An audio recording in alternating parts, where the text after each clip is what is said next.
New Zealand has some of the most productive soils in the world, and our production systems are some of the most efficient in the world. There is, however, growing pressure on our soils from intensification of agriculture to supply food, and also from the urbanization and expansion of housing onto some of our most productive soils. When you have healthy soil, plants can grow really well, and we want plants to grow well because it's feeding all of the population, so soil is really important to us all. Crops generally rely on nutrients from two primary sources, the soils and what comes out of a fertilizer bag. One of the big issues that's emerged in the last few years is evidence that we've got increasing levels of what we call soil compaction. We have done a long-term tillage trial over the last 14 years assessing what impacts different tillage practices have on the soil.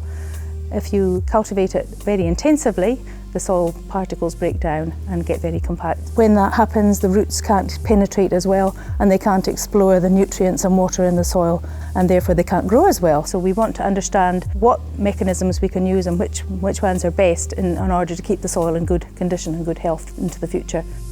So we have been working with farmers and growers and industry groups over the last number of years to look at ways in which they can improve their efficient use of nutrients and water. And it's about getting that balance right. This is an area that we've been looking at really closely for a number of years and have recently developed some new test methods for estimating how much the soil can supply over a growing season, and using that to then better forecast how much nitrogen is needed from fertilizer in order to then meet the demand, but also reduce the risk of excess use and the losses that are associated with that.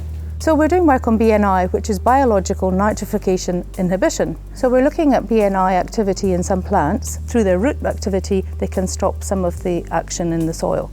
And so that means that the nitrogen stays in the form that's not leachable for longer.